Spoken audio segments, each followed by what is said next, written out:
What's up, ladies and gentlemen? Welcome back to TDPHINSTALK, home of the real Miami Dolphin fans. Make sure you hit that like button on your way in the building. What's going on, everybody? I hope everybody's having a great day. I know it's been a minute.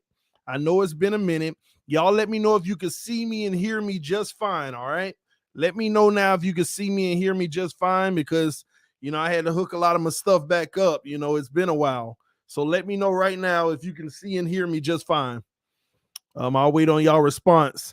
Lunchtime take out with TD. Yes. Okay, that's good. So y'all can see and hear me. Well, let's have a conversation, y'all. Because I think a lot of people don't realize the stage that the Miami Dolphins are currently in, where we are now as a team. Are we in a good place? Are we in a bad place? Whatever it may be. We're going to talk about that and more because I believe we're in a win-win situation. No matter what you want to bring up, whatever you want to bring my way, I feel like it's a win-win situation for this team, no matter what. We're going to get into that and so much more, but do me a favor before we do, make sure that you hit the like button. If you're new to the channel, let your friends and family members know about the channel as well. We've added 300 new subscribers, 315 new subscribers since we hit 20K. So we're almost at 20,400. So let's get there, ladies and gentlemen. And you can help out by hitting the like button. And if you're new to the channel, make sure you subscribe. All right. Now, let me check in with y'all real quick because I know it's been a while. Me and the family, we've been on vacation, enjoying ourselves, man. I think it was needed. The players went on their little vacation, the whole organization. It was a perfect time, man. Let me get away for about 2 weeks and, enjoy some sunlight, enjoy the ocean, enjoy some fishing, beaches, and all that good stuff, man. And I'm back now, I'm back. So it's all good. We got to get back to work. We got training camp in literally 3 weeks. The rookies report and the veterans in about 4 weeks. So it's about to go down, ladies and gentlemen. And then we're still waiting on them to release the dates that fans can come to practices and things of that nature. That way I can see whether or not it's going to be feasible for me to provide that for y'all this year. And hopefully it is. We'll see. All right. But yes, man. All right, man. So since people are hitting that like button, let's go ahead and get started. I want to talk to y'all real quick. Listen, we're in a win-win situation. And here's how I'm going to approach this. I'm going to tell you what I mean, and then I'm going to ask you all what are your biggest concerns, and then I'm going to tell you why it doesn't matter. And maybe you may throw some things my way where it shocks me and it does matter. We'll talk about them. But let me get started by saying, as a Dolphin fan, we can't lose. What are we really searching for? What do we all really want? And I know the typical answer is Super Bowl. We all want a Super Bowl, right? But there are certain things that we haven't had so long that, yeah, we love a Super Bowl, but it's not guaranteed to anyone. So what is it other than a Super Bowl that we want? And when you really talk to real Dolphin fans, the reality at this point, we want a franchise quarterback. At the end of the day, no matter if we never get one, like Marino, he was a franchise quarterback. We still didn't win a Super Bowl. But in today's NFL, it starts and stops with the quarterback position now. And I think, this league continues to prove it, even though people keep shying away from it philosophically and traditionally, historically, however you want to call it. Well, you don't have to have a quarterback. You need a great team and all of that stuff. Yeah, we know these things. But at the end of the day, it still starts and finishes with the quarterback. And that has been the case for the last 20 years. We've already done the research. In the last 20 years, you got one or two guys who weren't like somewhat elite quarterbacks that won a Super Bowl. And even those guys in that season, they played at a very high level. Shockingly, right? At the end of the day, we all want our franchise quarterback. And the truth is, I've been on vacation. I've been thinking it isn't just to win a Super Bowl. That's the ultimate goal for every organization. But it's to know that you can compete with anyone. It's to simply know that you have a chance in every game. That's why you want a franchise quarterback. That's why you want a special talent, a special guy, because you want to know that you can compete in any game you're in. And if you know you can compete in any game you're in, you got hope in any game you in. You got hope. Did anybody truly think we were going to beat Buffalo in the second game last year? Did anybody truly think we were going to beat Tennessee? Well, let me not ask that, because so many people told me we were, and I kept saying, well, what are y'all thinking about? Do y'all not know this game? But that's neither here nor there. So it's about a franchise quarterback, whether we like it or not. And that's why our quarterback, our QB1, Tua Tagovailoa, it's the main reason he dominates the Miami Dolphin conversation. 80% of all Dolphin conversations are Tua Tagovailoa is involved, because at the end of the day, it's the most important piece for Dolphin fans. We want a quarterback, a franchise quarterback. And we don't know if we have one yet. We could. Maybe not. We don't know. We don't know. We hope. We have no clue. But what we're really searching for is the moment of knowing we have it. The moment where we got a franchise quarterback. Check the box. No more debate. Whether you got talent or no talent, we got a franchise quarterback. That's what we want. And that's why I start to realize, ladies and gentlemen, we're in a win-win situation. We're in a win-win situation. Why are we in a win-win situation? Let's start out with Tua Tagovailoa. If Tua balls out this year and shines and lead us and shows that he's a franchise quarterback, then 1 + 1 = 2. We have our franchise quarterback. Right? That's a win. If he doesn't ball out and he doesn't show that he's the guy, then it looks like we're going to be drafting a quarterback in a class that has amazing quarterbacks, and we have the draft capital to get them. That's a win. The whole Brady narrative Even if we did bring in Brady, that's a win. And we'd get to draft a quarterback to sit behind him for a year. Another win. So what Dolphin fans need to realize, and I may be guilty of this myself because I didn't want to go through a period of time where we wasted time, but no matter what happens this season, we're still in a good position to find a franchise quarterback. Now, we know if we draft one, there's still no guarantee. There's still no guarantee. But at least you'd be already moving on to the next hopeful instead of sticking around with something that's not going to work. You know, the 7-year Tannehill situation. And this is why I say we're somewhat in a win-win situation. I have to honestly ask Dolphin fans, I want you to take your homer cap off for a second. Take off that hat that says my team can do no wrong and they're the best team in the NFL even when we win one game. Do you honestly believe we're going to win a Super Bowl this year, whether our quarterback is the franchise guy or not? Do you think we'll win a Super Bowl this year? Yes or no in the comment section. Not whether or not we can. Of course we can. But will we? Do you feel that confident that we will? Most people will say no, including myself. Doesn't mean we won't. We might. But most people would say no. But that should also put you at ease that if there aren't Super Bowl aspirations, then no matter what happens, it's okay this year. If Tua becomes the guy, we have our future. And if he doesn't become the guy, then we can go towards our future instead of procrastinating. But y'all know me. Y'all know that little pessimistic side of me always sticks out. And what is that pessimism? It's, do we trust this team to move on?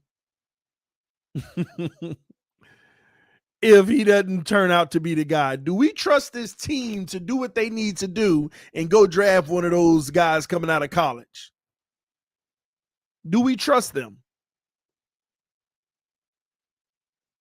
Because I always tell y'all, here's my biggest fear. Let's take any quarterback in the league. Let's take Jacoby Brissett. The reason why I want to take him is because you all know very well he ain't it. So I'm going to use him as an example. You saw what Jacoby Brissett did last year, and he ain't it.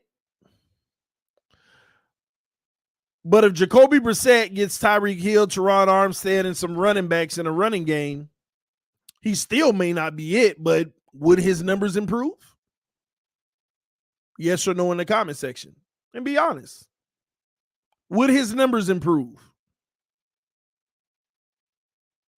And I believe any quarterback, you load them up, the numbers are going to improve.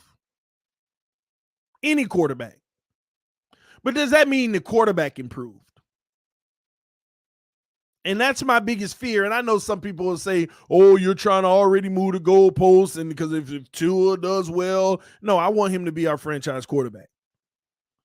But there is a difference in productivity improvement and skill improvement. And that's where I find myself questioning, does this team, this organization, have what it takes to evaluate that properly? Because truth be told, had Tua just not missed as much as he missed last year, he could have very well proven to be a franchise quarterback, but he did. Regardless of the O-line, regardless of receiver, separation, all these excuses people make. There were too many opportunities. What's funny about that, here's what's funny about it. There was a guy, this was sent to me last night, and I read it, and it was very interesting to me. So there's this guy that basically he breaks down all quarterbacks in the NFL. He looks at every single snap that they take. And this guy did a scouting report on 12, 13 quarterbacks so far, right? And, you know, I usually, okay, guys talking about quarterbacks, but I start looking at them. I saw the Mac Jones evaluation. I saw like 3 other quarterback evaluations. And I said, okay, this is pretty spot on from what I believe with these guys. And he did a Tua evaluation. And when I saw the evaluation, it was just like, man, this is an independent person that I do not know, have never met, and I don't even really know I don't even know what he looks like.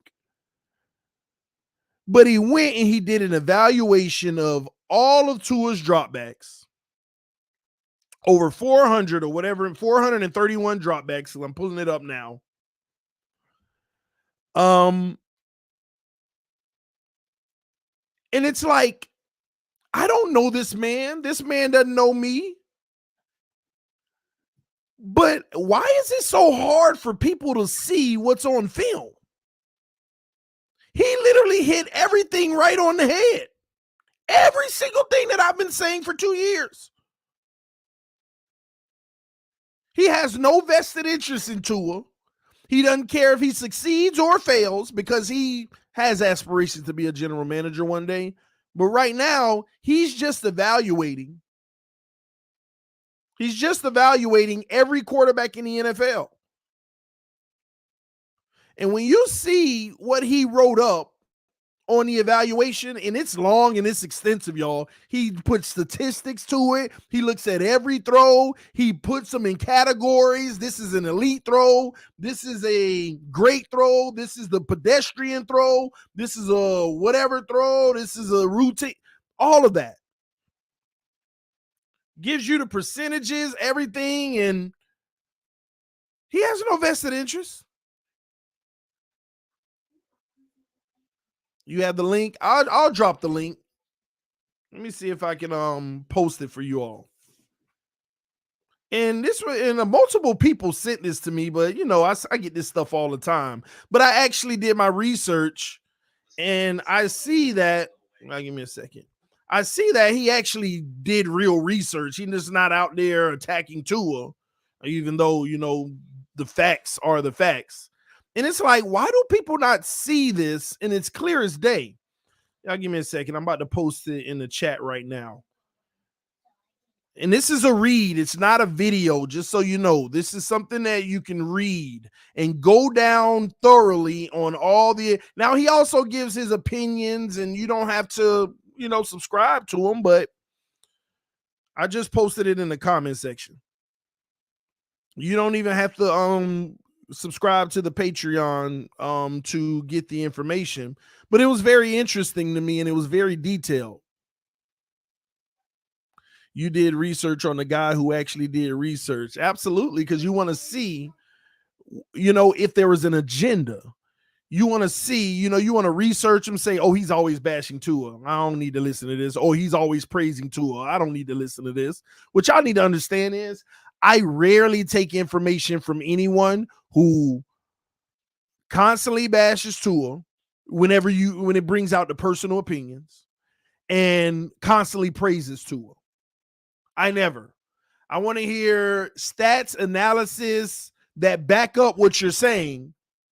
And I don't look at it as bashing because it's all facts. And when you check him out, don't just check Tua out. Look at all the quarterbacks. He goes pretty heavy on Mac Jones too. But don't just check Tua's out. Go look at all the quarterbacks he's evaluating. And you'll find it very interesting with these quarterbacks in the league. But I love the work that he did because it's spot on, and everything he has validates all the words that are being said. But anyway, the conclusion of it was he doesn't think Tua will end up being a starter in the NFL, and that he will end up being a really good, reliable backup in this league. And I started thinking even further, if that is the case, then we're screwed. But then I start thinking about our current situation and what Chris Grier has created. We still have 2 first-round picks this year, a first-round pick the year after. Our second-round picks are still intact. And that's all the ammunition you need to still find you a franchise quarterback. So we have the security in place in the event that it doesn't work out. And you notice over the last 4 years, Chris Greer has done nothing but had his insurance in the pocket every single time. Another thing you all need to consider, there is one person on this team that you better watch out for because he could be traded before week 1. He could be traded before week 1. Let me see if y'all know who that is. Let me know in the comment section if you know who I'm talking about. Same thing happened with Laramie Tunsil, and this is a prime. Now, we won't get a ransom like Laramie Tunsil. We won't get a ransom like him, but he could be traded before week 1. It's not Xavier Howard, but y'all need to watch out for it. It's not Mike Gesicki. Thank you. It is Christian Wilkins. Keep your eyes open for that, ladies and gentlemen. Keep your eyes open for that possibility. Christian Wilkins could be traded before week 1. There was also an article that was released recently that I personally felt like the article was a glass half full or half empty, however you like to look at things. It said the Miami Dolphins for the next 3 years are number 1 in the NFL with their cap situation. And I really thought that was so misleading. The truth is, we're actually one of the worst teams in the NFL for the next 3 years in a cap situation. Well, how do we go to an article saying we're the best and then another article saying we're the worst? Here's why. Because over the next 3 years, too many of your key players aren't under contract. See, it's different if everybody's under contract and you got money to spend. That's an amazing situation. Everybody's locked down and you still have money to spend. But what they were looking at was just the money to spend. But a lot of people aren't locked down. For instance, Christian Wilkins, right? You got to lock them down. So the money you have that's going to be left over, if you're going to keep them, you got to lock them down. The problem with the money that we have to spend over the next 3 years, some of our best players are going to need their money, so your team may not actually get better because you got to supplement that on who you already have. Mike Gesicki, he's not being counted for the next 3 years in cap space because they franchise tagged him. Christian Wilkins, you picked up the 5th-year option, but that only accounts for the 1 year. What about after that? He's not on your books. And all of those draft picks in the first round and the second round that are starting to come up, and now don't forget, those guys are going to need their money. Nick Needham, you signed him on a tender. That tender stuff has to stop next year. You going to give him a deal? So it's one thing to say, oh, this team is in a good position with money, but not if some of your most impactful, prominent players are really going to eat that up. And even if they don't eat it up and you get rid of them, you have to find their replacement and pay them and hope that they even fill the shoes. So it's kind of misleading. It's not a great situation. You just have flexibility to either re-sign your same team or try to replace them and hope guys that you bring in at a cheaper or the same price can live up to it, what they provided. What many people won't realize, do you know how hard it's going to be to find another tight end as good as Mike Gesicki? Because if you have Gesicki in your top 8, like I've always had him at like round number 8, if you have him in your top 8, that means there's 24 other teams that don't have a better tight end. Therefore, it's going to be very hard to get one just as good or better.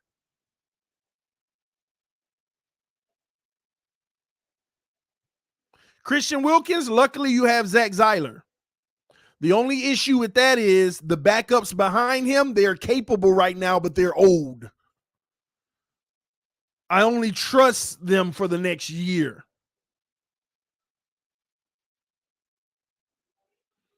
Byron Jones, how are we going to make up for that contract when we move it? How are we going to make up for that? When we move him, people in their mind, well, we save $15 million. How are we going to find the $15 million worth of production on the boundary?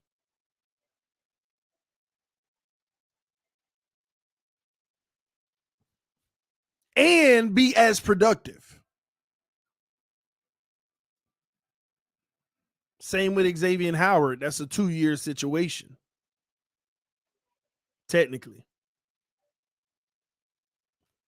But I also go back to the point of this is why, as a Dolphin fan, whether you believe in the kid or not, the most profitable we can be is if he becomes our franchise quarterback.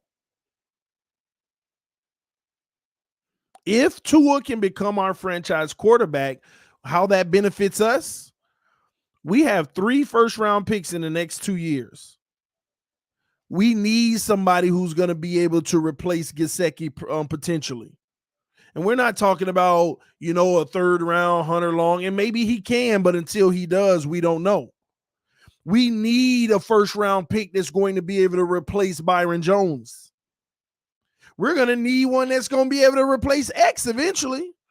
We're going to need these. And on top of it, they're first-round picks, but they're still not a guarantee. But at least you want to maximize the opportunity by using your top assets and draft picks and replacing these guys. So we have to do it in the draft and be successful at it. But it's harder to do it in the draft if Tua doesn't become a franchise quarterback. Because if Tua doesn't become a franchise quarterback, screw it. All of those draft picks are going to that other kid in Alabama potentially. Or the kid in Ohio State. It's just the truth.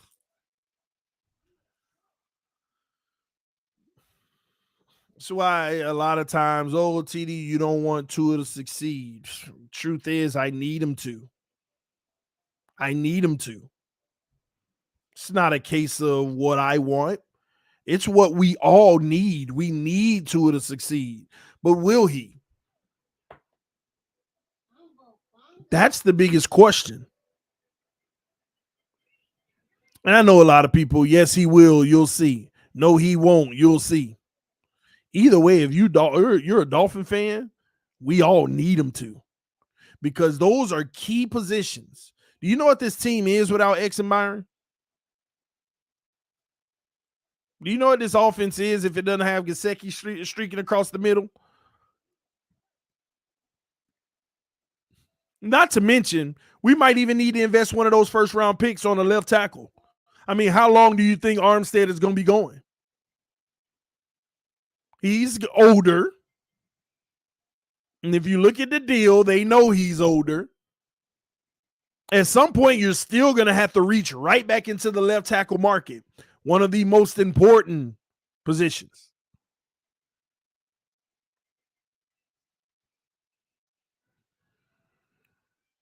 We need these draft picks. But if we don't get them, it's also okay. If we have to move up and get a quarterback, at least we'd still be moving a few steps closer to finding the guy that we need.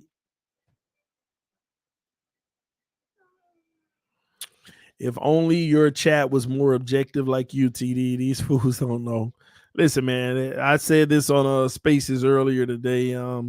I said I'm so sick of these Tua haters, and I'm so sick of these Tua-neers. I'm sick of them. I'm sick of both sides. As a fan base, we've lost the ability to be able to just talk objectively, give our opinions, whether we agree or not. People take it too far and get in their feelings. And at the end of the day, it all comes down to feelings. And it's the saddest thing ever to see so many people in their feelings. This is where I usually get in trouble because people feel what I'm saying. Like, you talking about me? Yeah, I be getting mad. Don't be trying to say I'm in my feelings. People be in their feelings. I've never, I mean, that's just the times we're in. This is just the times we're in. Everybody it's feelings. Feelings, feelings, feelings. You said this about another man that hurt my feelings. I don't get it. You could disagree, but man, people feelings are like, man, I don't know what's in the water these days. It rules everything. Like, you're not allowed to have tough skin anymore because that's against the current agenda, because we need everybody to let it out. We need everybody to feel free to let it out.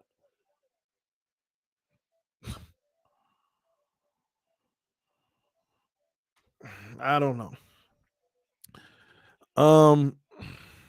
What's funny is that other man doesn't even know you. Exactly. That's the craziest part about it.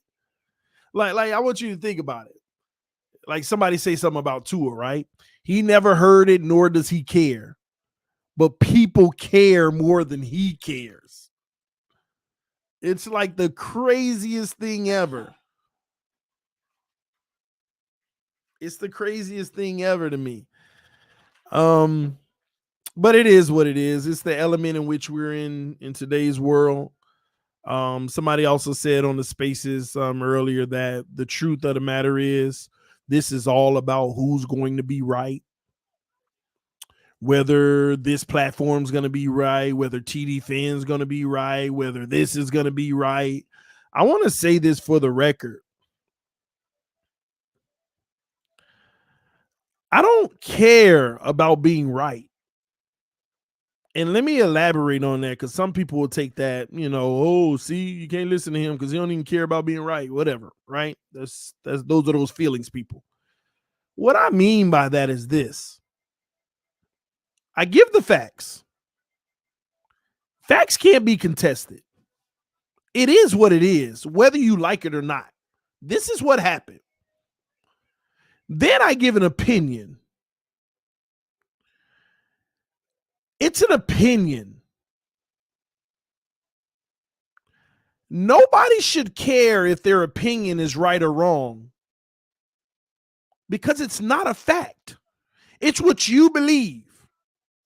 And if what you believe ends up not being the case, at that very moment is the deciding moment of the type of person you are. As soon as you have an opinion, and with the moment that opinion is right or wrong, at that very moment, it determines who you are as a person. If you were right, you say, okay, and you take that opinion and you put it in the fact bucket.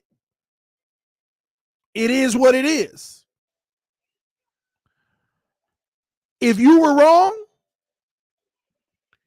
you take that opinion and you change it to the one that makes you right. That's what you call maturity. So me, for instance, I don't believe Tua will become a franchise quarterback. If this year he proves that he is, the very moment I realize that is the very moment I say Tua is a franchise quarterback. No questions asked. And for all those people, no, don't say that now. Shut up. Your ignorance is on a whole nother level. People are allowed to have an opinion. And they are allowed to have that opinion as long as that opinion doesn't become a fact. But the moment it becomes a fact, everybody has a mature responsibility to acknowledge the facts. And let it be what it is, whether you were right or wrong in your opinion, and not be in your feelings if you were wrong. You were allowed to be wrong. Now you're on the right side. That's what you call maturity. And vice versa. If Tua doesn't end up becoming the franchise quarterback, acknowledge that he's not a franchise quarterback, and it's okay. These people that are waiting to say, I told you so, that's the sad part. If Tua doesn't become a franchise quarterback, it's not a I told you so. It's more, this is what was seen, and this is what transpired. Now we know for a fact.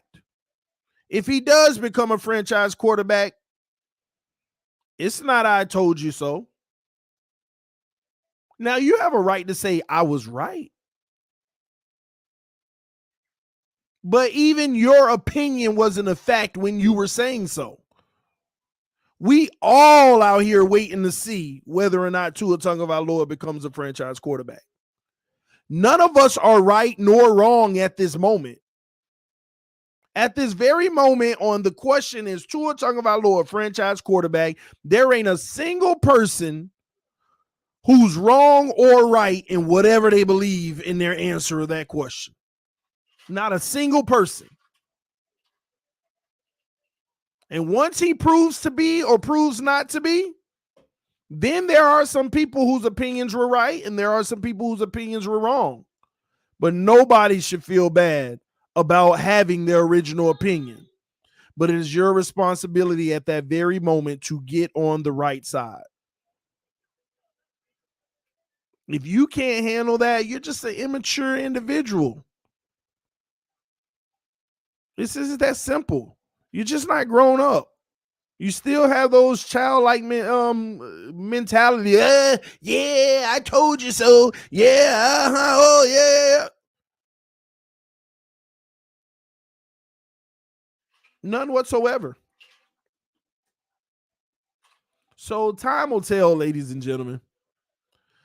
I just hope that he does become a franchise quarterback. I hope that I am wrong. And the only reason that I don't feel like he will be because all the research I've done, the evidence, the video I've seen, the flaws that he has, I feel like they won't be able to be overcome. His stats will go up because of the talent around him, but his pure talent is what it is. And the reality is people are talking about what Tua needs to do from a statistical standpoint, but it's really what he needs to do from a talent standpoint. He needs to be a better football player from a talent standpoint. It's that simple. He's already showed you there on occasions he could throw a beautiful strike, but he's also showed you he can underthrow, overthrow. He can't attack the middle of the field. He doesn't anticipate and hit people in stride on anticipation in NFL games where you have to anticipate what's going to happen based off the defense. That's why I'm telling y'all, go read the article that I posted. I'm going to post it one more time. And I might even do a stream on what was said in the article. Matter of fact, I do have some more time. Do y'all want to go over some of that stuff right now? Y'all let me know in the comment section. Yes or no?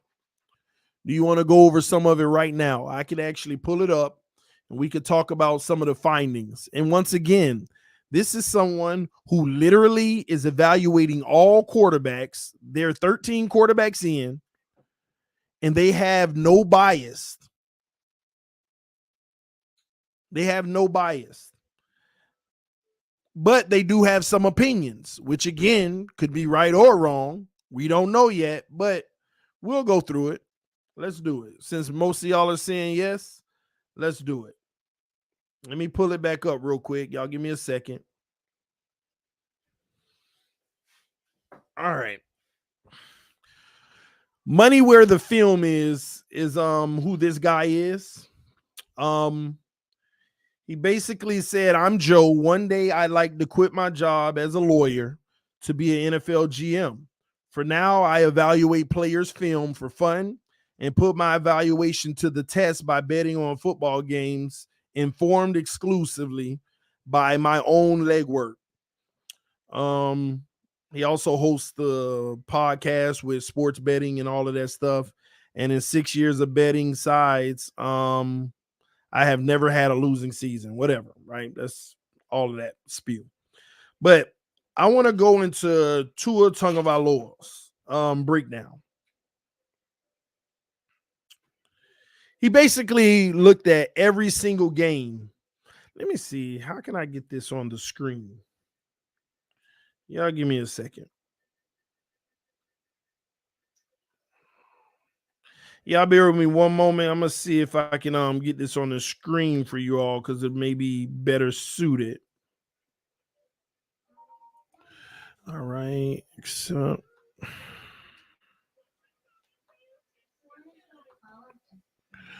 all right, I'm pulling it up.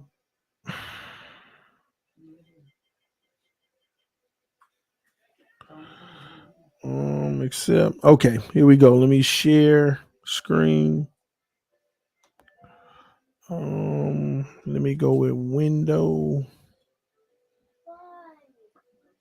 All right. I'm not sure if y'all can see this very well, but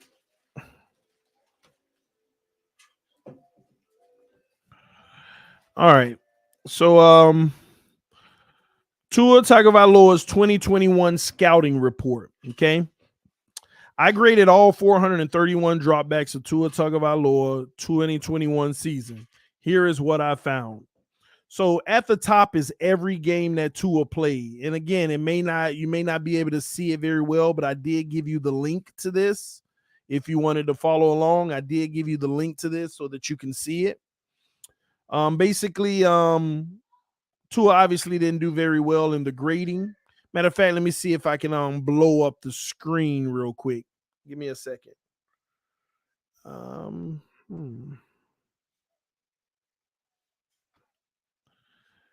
Yeah, give me one moment.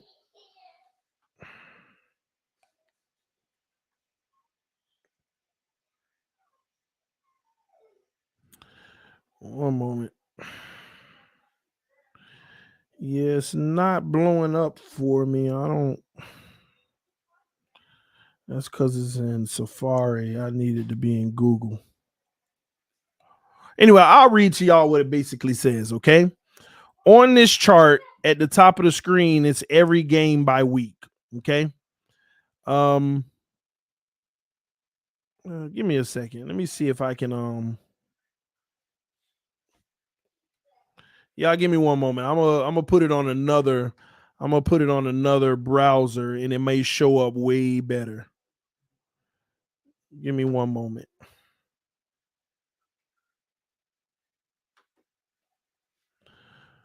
All right. All right, let me blow it up.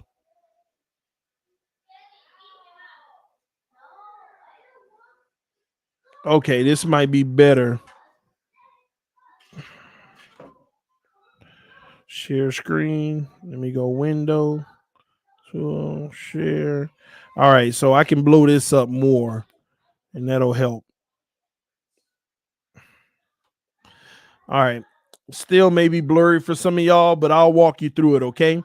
At the very top, are all the games that Tua played, which is 3, 6, 9, 12 games, okay? He basically in the first category, he broke down elite passes, throws, great throws, solid throws, pedestrian throws, bad throws, and interceptable throws, okay? This is him watching every game, every film, basically saying, now that was an elite throw. That was a great throw. That was solid. That was pedestrian. That was bad. And that was interceptable. Okay. Now, what stands out the most and what one of the biggest issues is, and you can see this whenever you look on film yourself, Tua just doesn't throw elite passes much. It's very rare. In 12 games, this guy concluded 4 throws from Tua was elite. 4 throws out of all 431 throws. Now, there's a part of that that isn't so much Tua's fault because of the way the offense is built. But at the same token, there are some elite throws that were always there to be made, but he never threw the ball. Then when you go to the great category, he only had 8 out of 431 throws. 8 of them were great. So when you take great throws and elite throws and put them together, that's 12. 12 that are in the category of just, man, this kid is balling. 12.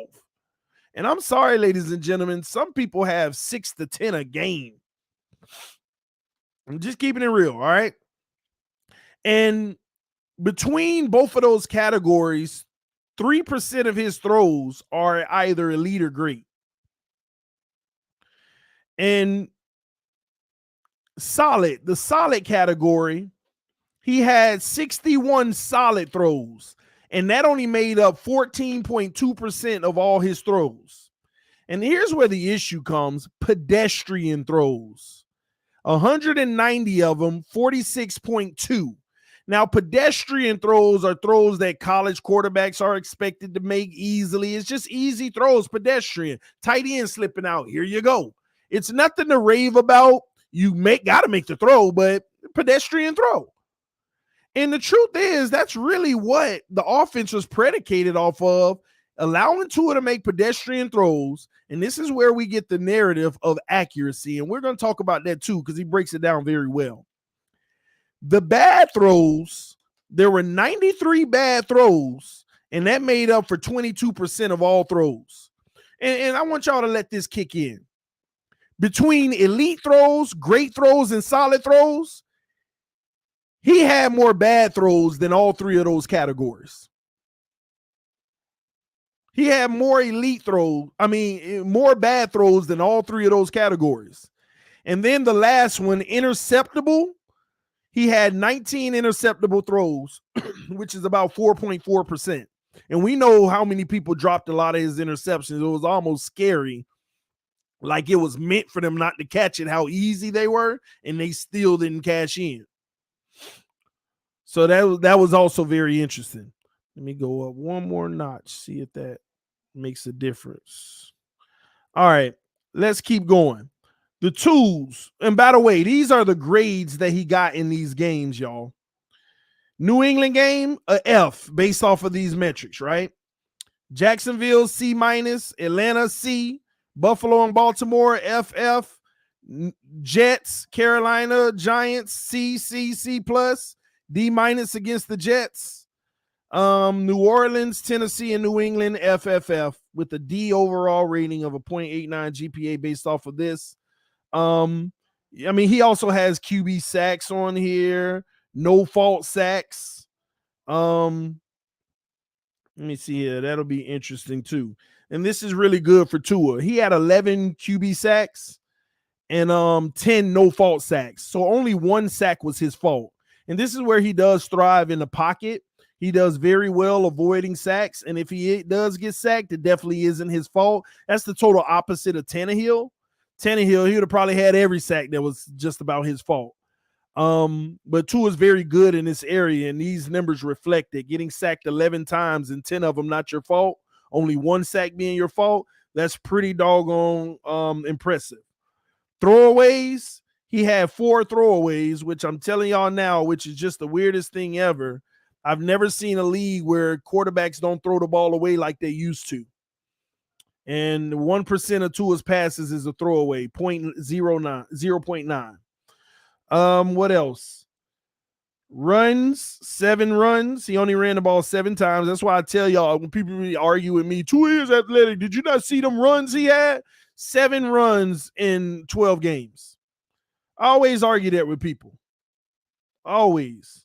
That was plus runs where he actually picked up something. Neutral runs where just the line of scrimmage, 10, which means he got sacked, but got to the line of scrimmage, so they counted as a run. And negative runs, I think that says 5 or 6. I can barely see myself on that. He moved in the pocket 50 times, which is really good. QB fumbles 8, which is 2%. Yeah, and he does have to do a better job protecting the ball with fumbling. That's something that, them slip outs. I don't know what that's been about. All right. His accuracy percentage, 70.83. So about 71. And this guy breaks down something as far as accuracy that was very interesting. And we'll talk about that in a moment too. Positive play percentage, 19%. Negative play percentage, 30%. And cheap play percentage, 50.24%. This is what I want to talk to y'all about. The positive play percentage are the plays where, man, you made a play and you contributed on that play. 19% of his plays, 1 out of every 5, he's contributing to. 30% of them, he's hurting. 31%, he actually hurts. And 50% are cheap plays where that was a given. All them tight end slip outs that I keep telling y'all about. That's just right there, easy to be. Nobody's contributing. The scheme is doing it. All you got to do is flip it out. That's what that comes up. But the whole composite score is a D89, and I think it'll all make more sense when you look at some of the other quarterback grades and stuff like that. So here's the tools for Tua. He has his grade at a 1.6, okay? Power. He has a C power grade, and that's when people say the arm strength, that's what it's about. Nobody's really talking about the distance. They're talking about also how long it takes to get there. The power. He is a C in power. Short balls, he can get it there and get it there fast. Long balls, he got to heave it high so it'll fall. He got to heave it high and let it hang so it can get where it needs to be. But that's not power. So he runs a C. His accuracy is a B+. His precision is a C, and this is what I be telling y'all about, accuracy versus precision, right? The precision is really the ball placement, where you're placing the ball. And that's where Tua has to get better this year. Like, Tua can be the same guy, but if his precision improves to an A, he's technically not a franchise quarterback, but you can deal with him for years to come. He'd be like the Jared Goffs of the world, the Jimmy G's, the Flaccos of the world. If he could just get his precision where it needs to be and be the same guy, you can deal with it because you can win every year. But you can never expect them to be the reason you win or be carried, if that makes sense. His mobility is a B-, which is pretty good, especially coming after that hip injury. That's actually impressive. And his pocket IQ, C+. And we'll talk about that. I know we rave about how well he slides in the pocket and he moves in the pocket, but pocket IQ is different. See, identifying where the pressure is coming from, number one, it always reminds me of the Buffalo games. Like, they're not disguising it. They're sitting the guy off the edge every time, but there's no protections being called, no additional things, because he's not there yet in his game where he'll switch the play to eliminate that or shift the line and all of those type of things. Mental processing, B-, close to a C. And that's also where he needs to be better, at least a B+. He needs to flip that B this year. Playmaking, he never put a grade, and I think the reason he didn't put a grade because he doesn't even take the attempts to make the plays, like the big plays that are opportunities are there. Accuracy zones, deep, he's an A because the small sample size, he converts on most of them. Why? Because he had Devontae Parker catching them 50-50s, and the rare occasions where a guy catches a deep ball, they're typically wide open. It's a post route where Waddle's creeping down the field 35 yards later on a post in between the coverage. Gesicki on a post. The only other one that's been like accurate, just bombing it and putting it on the money is the Mac Hollins throw. Everything else is like a post route or a wide open guy or something of that nature. Falling, it's almost timing. Post routes are timing. I know where he's supposed to be at this point. Let me throw it in that spot because the safety isn't over close enough and he's creeping behind the corner. So therefore, as long as I put it here, he should be in that spot. That's what that comes down to. The middle, C. And that's, man, ladies and gentlemen, if he could just fix that middle of the field area, man, Tua would be nice. The short passes, B+. Average 0.89. Let's read some of the tools details. It says, yikes, arguably the weakest arm amongst NFL starters, maybe the weakest arm since Denver's Peyton Manning, pretty much. Why does he say the weak arm? Again, it ain't how far you could throw it. It's how fast you can get it there. And this is the thing with Tua. If he doesn't anticipate early, then he's not going to throw it if he catches it late because he doesn't have the arm strength to get it there quicker. And I don't know why people don't understand that. It's like if you got to throw the ball 50 yards down the field, right? We know that you can allow a ball to travel 50 yards. The difference is based off of the coverage, that ball got to get there in 2 seconds. But your arm strength allows it to get there in 3. And that's why when Tua hesitates, that's why he's like, oh, I missed my window based off of my arm strength. And people don't understand that. How you going to say he don't have arm strength? Because it's not how far you get it, it's how quick you get it there. And that's why you have to be a fast blinker if you don't have strong arm strength. You can't be a slow blinker without power in your arm. That's the difference. People try to argue other minute points about arm strength. Nobody's talking about can he get it 50 yards. It's how fast he can get it there. And if you understand the NFL, that matters. If it takes 2 seconds for the ball to travel versus 3 seconds for it to travel, there's a difference. We're not debating how far it goes. It's how quick it gets there. And once you miss that first window, that's why Tua doesn't throw the ball, because he doesn't have the arm strength to get it there quick enough if he missed it automatically. He can't second guess. That's the thing with Tua. Nobody wants to acknowledge it. Everybody want to make excuses. Let's keep reading it. Topped out around 40 yards. One full body heave, died at 25 yards past the line of scrimmage. Tua is a very mediocre athlete, but he thinks he is a very good one. This leads to many nice plays, but also many mistakes and even fumbles. I like what he said there because Tua is a very mediocre athlete, but he has the belief that he's a good one. That makes him make plays. His belief about what he can do allows him to actually make plays. But sometimes it's going to tell you you're not as good of an athlete as you think. Offense. The Dolphins ran an extremely creative but extremely limited offense. And I love this breakdown because I argue with people about our system all the time. They created a system that Tua could actually work in. People don't understand that. They created a system he could work in. And this is actually true. When I go watch the plays, everybody want to point at 5 plays in the whole season where a receiver end up in the same place and be like, look at this play calling. Stop it. Stop it. The Dolphins ran an extremely creative but extremely limited offense. And I'm telling y'all, it was creative. Why do you think we had tight ends wide open for 4 yards on almost every play?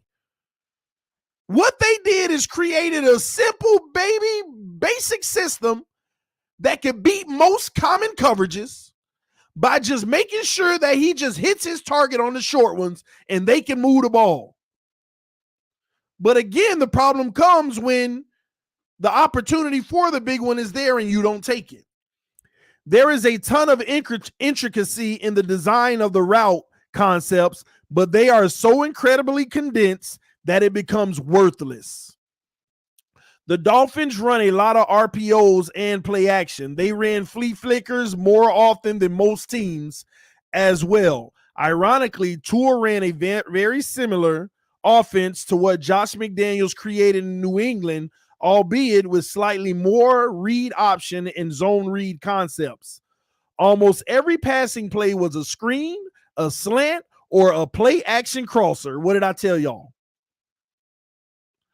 One thing that I noticed was how disorganized the offensive line was. This person is acknowledging how disorganized the O-line was. For all those people who ready to just kill this analysis, he acknowledges how disorganized this line was. While Tua did not need a lot of time to drop back because his arm limits him to such short routes, there were so many missed assignments on the line, so many false starts, and generally sloppy play, which frankly points to poor coaching.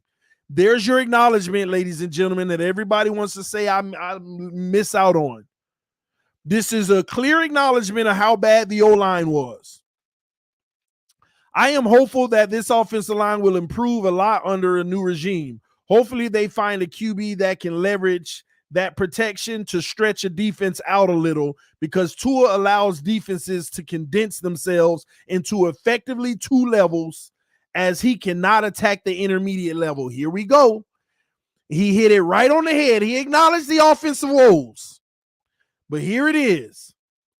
He ended up saying that he believes that the O-line will be better with the new regime, and hopefully they find a quarterback that can leverage that new protection to stretch a defense out a little, because Tua allows defenses to condense themselves into effectively two levels, as he cannot attack the intermediate level. What is he saying?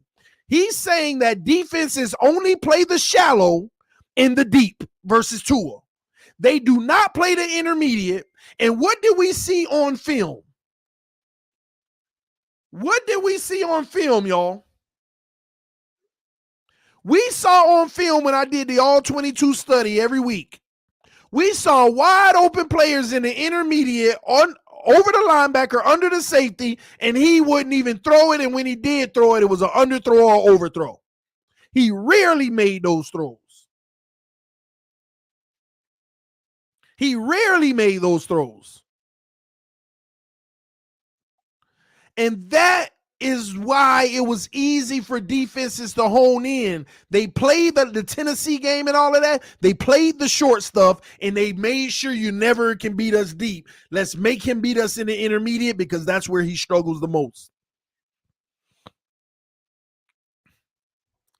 Let's keep going. Strengths. They talk about Tua's strengths. Tua is actually very good at RPOs. Granted, most QBs are. Similar to Zach Wilson and Gardner Minshew, Tua thinks he is a playmaking, new age QB like Mahomes or Rodgers. This sounds ludicrous for a QB with such poor physical tools, but hear me out. Tua loves to scramble, freelance, and even change arm angles. He has the aggression and attitude of a star, and that probably has a lot to do with why many people saw him as a star at Alabama. Moxie is a trait that is hard to quantify, but Tua does have the right mindset to be a good QB. Tua, like Mac Jones, has drone strike accuracy on his deep ball. Like Mac Jones, the issue that Tua lacks the arm strength to actually attack the deep areas of the field. Tua's deep ball is almost identical to Steph Curry three-point stroke. It's very facet. The high arc, the gaudy accuracy, and the 50-foot range. Tua can basically only throw streaks, and he can really only throw a streak about 25 yards downfield. So let me pause right there. He has the accuracy deep if, like what we were talking about earlier, if a safety's closing and you only got 2 seconds to get the ball there, but he only can throw it, he's going to need 3. But if he has three, if the safety is just out of the picture, he's going to drop it right where it needs to be. That's the thing with Tua. He can be accurate deep. He can hit it deep. But in a traditional NFL defense where you don't have that type of time, where defenders are closing, that's the issue. The longest he can throw a ball where he puts it on a rope is 25 yards. Where he can put enough power behind it and get it there quick. Where the window could be tight and he could rifle it in there. That's the difference. Some quarterbacks in this league can do that up to 45, 50 yards. 40. And don't get me wrong, I'm not finna sit here and over glorify it. You might have 3 quarterbacks that can get it there like that. 3 quarterbacks in the league that can get it there like that, 50 yards. You might have 7 in the league that can get it there like that, 40 yards. You might have 15 that could get it there like that, 35 yards. You know, and it keeps going down. But that's the thing. He can be very accurate deep, but in the NFL windows, his limit is 25 yards on how long it takes to get there, actually putting power behind it to hurry up and squeeze it in. Like, think about the Grant throw versus the Chiefs, where the Honey Badger picked it off. Grant was beating his man, and I know people will argue Grant would have probably dropped it anyway, right? Grant was beating his man. Grant was beating his man, and the safety would not have been able to come over and intercept that ball had it been there a second earlier. But he had to hang it high and let it hang for it to get there. He could always get it there. But how long does it take to get there is the issue. That's the arm strength argument that everybody wants to change and make it about distance. He can get the distance. But how long does it take to travel? Because if you can get it there a second sooner, man, it's deadly. And that's the issue with Tua. And I'm sorry, ladies and gentlemen, these are the things that's hard to improve on. That's just pure talent. Those are those things where you either have it or not. You either got arm strength or you don't. It's not like you can build your arm strength, but we're talking about the impact of improving it is so small. This is just something you either have or you don't. It ain't lifting muscles and all that ain't gonna lifting weights, making muscles ain't just gonna change your quarterback arm strength. And I hate bringing this bum up, but Josh Allen, that's what you call arm strength. He could put a 45-yarder on a rope and get it there in 2 seconds like no other. But other guys like Tua, he got to throw it up high and hard as he can and give it air time to get where he needs to be.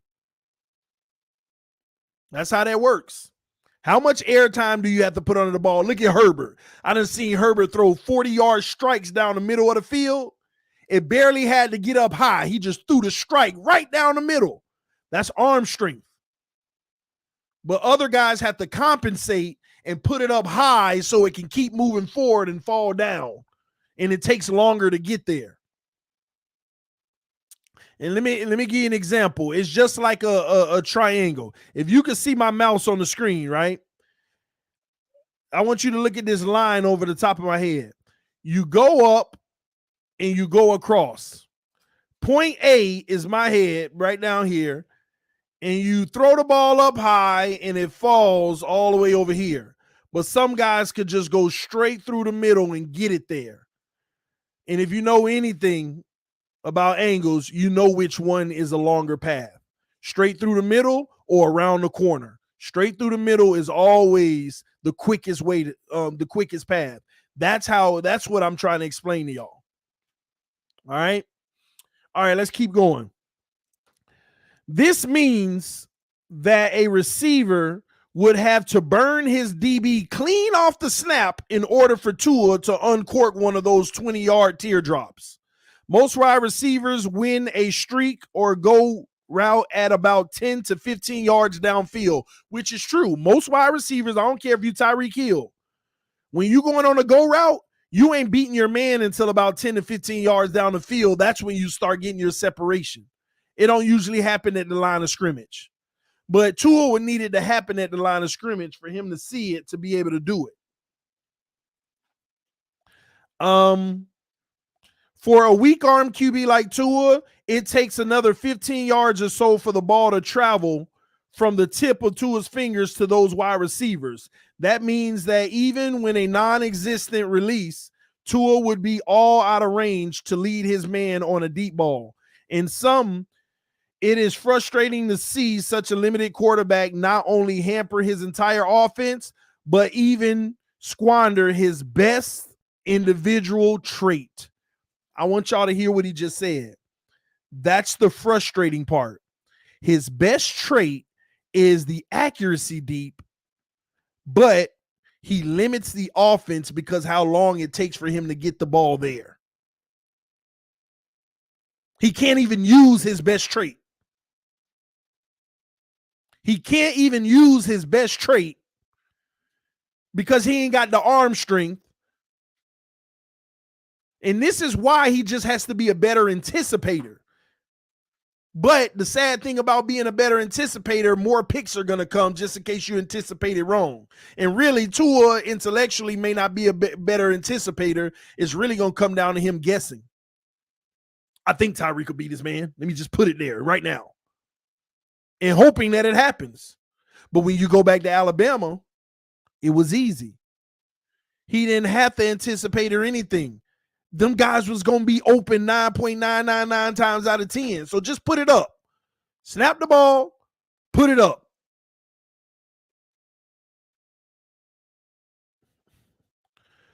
His weaknesses. Tua's arm is so weak that it legitimately changes everything about the offense. Tua is a solid enough processor and anticipator, but his ball floats like a round from a bubble gum. Excuse me. So even mild inaccuracy leads to easy interceptions. And this is what I'm talking about. I guess you just keep reiterating it. Every deep ball he's ever thrown, he ain't got a single deep ball that didn't float. And y'all know it's true. Every deep ball Tua ever threw, it goes as high as the screen will take it, and then you got to wait for it to come right back down in the frame. It has to come right back down in the frame. Y'all know this. And that's what this is all about. So it takes longer to get there. So it's easier for safeties and stuff to close. That's why they don't worry about it. He struggles in the intermediate. So lock down the deep. Don't let him get the big play. Because if you leave it wide open, he can float it up and nobody's back there. But as long as you don't give him a look where, and this is what defenses are doing, y'all.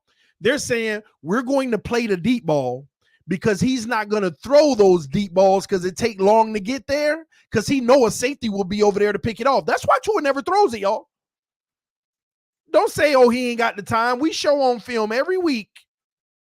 We show it on film every week, wide open guys deep, where he needs to hurry up and get it there. But he don't throw it because he knows his limitations. See, this is the point. Tua knows his limitations. So actually, if you want to be 100% honest, Tua has actually been making great decisions by not throwing a lot of the ones that we say, throw the ball. Like, people like me, look at this man right here. He needs to throw it right here. But the truth is, I'm wrong.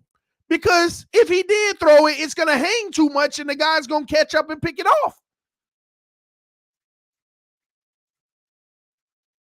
So technically, he's actually making good decisions by not throwing. Because y'all see it on film. He'll look at something. He know he got it, but he'll pull it down.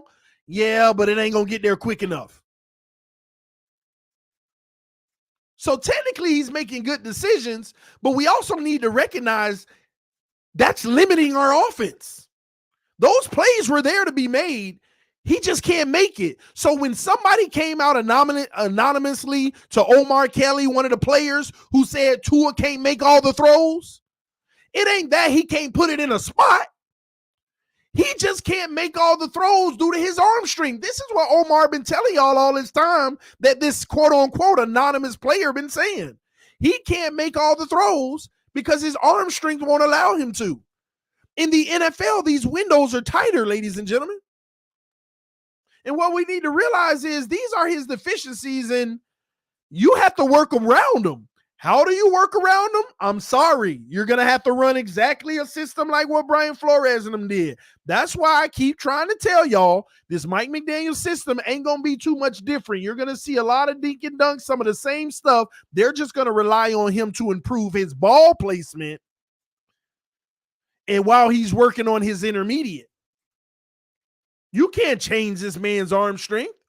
You can't change the fact that this play could be made if he can get it there in 2 seconds, but his arm only allows him to get it there in 3. You can't change that. Tyreek can't change that, ladies and gentlemen. Tyreek is NFL open. Tua just needs to get it there in 2 seconds. Yeah, but his arm only allows him to do it in 3. You can't change that. So you got to create a system where in his strengths, the short game, that intermediate, he don't do well either. He need to improve in that. Omar Kelly already said that in OTAs and minicamp that the offense looked similar to last year. I didn't know he said that, but I've been telling y'all. I said if Mike McDaniel is this offensive genius that everybody claims that he is, then I'm telling y'all now, it's going to be very similar to last year because y'all don't give them coordinators credit that they deserve the last year because of they actually created a comparable defense that would hide Tua's inabilities. And this goes back to why those guys freaked out in the booth when Tua threw that deep ball and they were like, ooh, did you see that? Because, yeah, the offense wasn't predicated on him throwing deep because they know based off of certain looks, he can't get it there quick enough. But we'll see what the improvements look like this year. Let me see. Tua does like to throw the zip, but he often tries to put every ounce of power he can into a throw. Overthrowing the ball, leading to wildly inaccurate balls, which also get picked. Tua's overthrowing, not to be confused with simply throwing too hard or too far, also leads to fumbles and sacks because it lengthens his release sustainability, which is very interesting because he is on every throw trying to put as much as he can into it so that he can get it where it needs to as quick as possible. And that's the difference. Some guys could just, with the flick of a wrist, bullet it there. Y'all be seeing Tua be heaving back for even some of the simple throws. The entire second level of the defense is effectively off limits to Tua, unless something goes devastatingly wrong for the defense. Y'all see that? The entire second level, not the third level where the safeties are, not the first level where everybody's playing underneath. The entire second level, that intermediate of the defense, is effectively off limits to Tua. Unless something goes devastatingly wrong for the defense, unless somebody's just wide open like crazily because the defense just screwed up bad. What is Tua's kryptonite? Tua cannot throw to the second level. The second level is that area above the linebackers or corners and below the safeties, which typically ends up being around 13 to 25 yards downfield once the play gets going. The key to attacking the second level is throwing with velocity or zip. What have I been telling y'all for the last 2 years? What have I been telling y'all for the last 2 years? He has a problem getting it over the linebackers and under the safeties, and that's why they leave that area wide open, because he's going to, in order for him to convert that, he going to make it hang too much, which causes him to overthrow it sometimes. That's why them picks he be having, you be like, what were you doing? You overthrew the guy by 5 feet. Because he doesn't have the velocity, those teardrops, like, and here's the deal, the power with velocity. Some guys can throw with power and drop it in. He just doesn't have it. How many hear people say that arm strength isn't really an issue on the deep balls? It's more important on the intermediate throws. This is mostly true. We have discussed Tua's physical limitations on the deep ball already, but his intermediate ball is even worse faded. He simply cannot hit those passes. It is an absolute limitation that cripples an offense. And again, this is independent research. I've been telling y'all this. Anybody in their right mind, if you evaluate film, you would see this on film. You would see this all day on film. He needs a slant where a guy clears a linebacker and he could throw a bullet right there to him. But if the linebacker is in the way, he can't put it over the linebacker and under the safety to still get it there. That's the issue. Any crossing route, he need a direct line of sight where only him and his man. Anybody between that, he tends to not be able to make that throw because he can't get enough velocity to clear the first guy. And then if he gets enough velocity, it's too high to where the safety can make a play. And the saddest part about it is they leave this part of the field wide open. Not all teams. The Jets did it. The Tennessee Titans did it. Buffalo typically does it. Not every team. Some of these dumb teams just let them rip them apart. And they try to play man up and trying to, no. This is typically in that cover 2 format, not man to man, but cover 2 and all of that. What else we got? There is currently no viable way to create a successful offense which relies upon quick hitters and RPOs without extreme QB mobility. This is what I've been telling y'all. A lot of these quarterbacks out here, when y'all try to compare Tua to them, just like Josh Allen, go look at Josh Allen's first 2 years. It's just like Tua. Just like this guy said, this is the difference between him and Josh Allen. There is currently no viable way to create a successful offense which relies upon quick hitters and RPOs without extreme QB mobility. Josh Allen had that mobility. Daniel Jones has that mobility. Jalen Hurts has limitations in some of these areas too, but he got that mobility. No difference from, what's his name, Lamar Jackson. He got some issues, but he got mobility.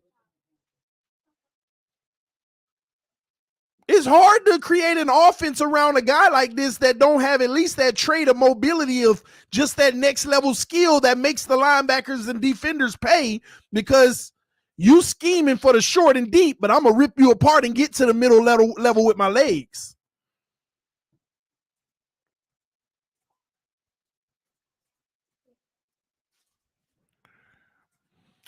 Q said, TD, why are you saying velocity when you yourself say he's a rhythmic and timing QB? Your argument of his arm is way off because he's not the kind of QB. Q, I'm confused. What does velocity has to do with rhythmic? When I say rhythmic, Tua's the type of guy, tight end slips out to the left side, 4 yards, hit him. Quick slant to Parker, hit him. Bubble screen, hit him. Rhythm, that's what I mean. He can keep hitting the little short stuff. Keep hitting them, Tua. You think velocity comes into play on a 4-yard tight end slip in the bootlegs and all of that? You think velocity comes into play on those plays?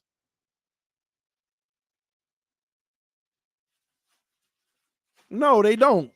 You think velocity is coming into anything on a bubble screen? No. That's what I mean.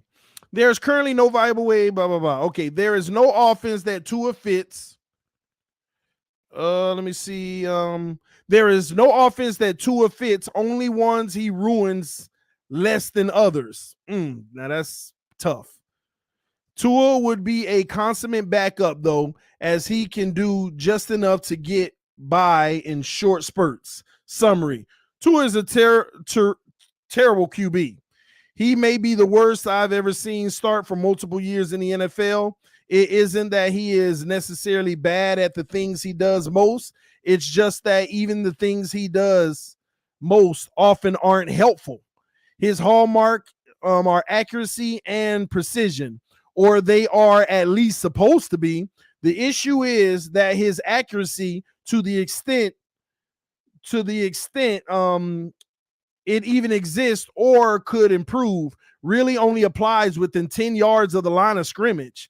You can hit 2 to 5 yard passes at an elite rate, but your offense isn't going to be very effective at all. Just look at late career Drew Brees. The other issue is that Tua isn't actually consistently accurate.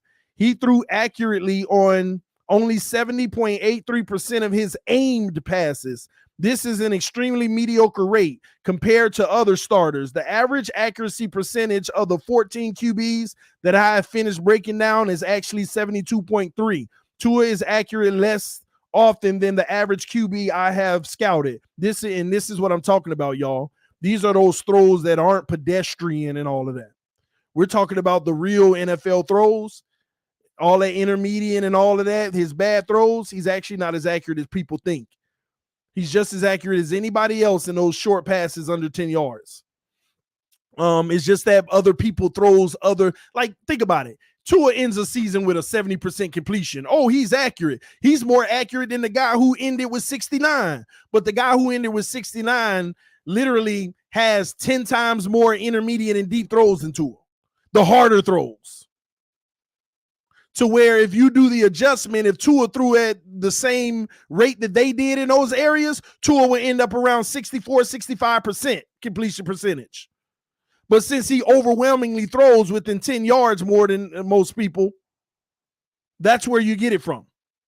And people be like, oh, well, Tua had just as many short throws as Mahomes, but Mahomes played 16 games. Tua played 12. Anyway, the average accuracy. Tua is accurate less often than the average QB I have scouted. This is especially bad when you consider the Dolphins ran arguably the most conservative offense in the league last year. 46.2% of Tua's accurate passes were graded as pedestrian, a pass that you would expect most college QBs to hit, check down screens, simpler RPOs, and quick hits. The average amongst the 14 QBs I've broken down so far this summer is only 40.6%. Tua only managed a positive play of 19% of dropbacks. That's lower than everyone I finished grading except Mac Jones. The only person had lower positive plays was Mac Jones. So Tua is throwing easier passes and is accurate less often than guys who are more aggressive like Matt Stafford and even Josh Allen.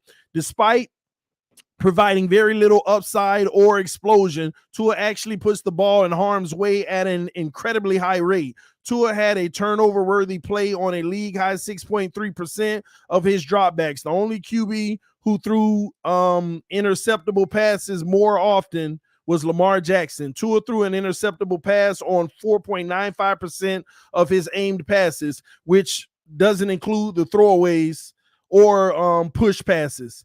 Frankly, I do not expect Tua to retain his starting job over Teddy Bridgewater for more than a handful of games this year. It's a shame that such elite receivers and such an exciting young coach will be encumbered by such a literally useless player under center. And if you want to go check the rest of the breakdowns, he's done Matthew Stafford, Davis Mills, Joe Burrow, Baker Mayfield, and quite a bit more as well. All right, he's done quite a bit more than that as well. All right. So check that out, man. So there you have it. The last part is all opinion, what he thinks the end result is going to be. We hope he's wrong in that regards, but his analysis on the strengths, weaknesses, and all of those things are pretty spot on. You could just watch film to see that, and the stats don't lie in those areas as well. So go check him out. Shout out to him on that. Anyway, man, I've been live long enough. This is TDPHINSTALK, home of the real Miami Dolphin fans. I'm going to see y'all later. Thank y'all for tuning in. Let your friends and family members know about the channel as well. Peace. I am out. We'll talk more about this later, all right?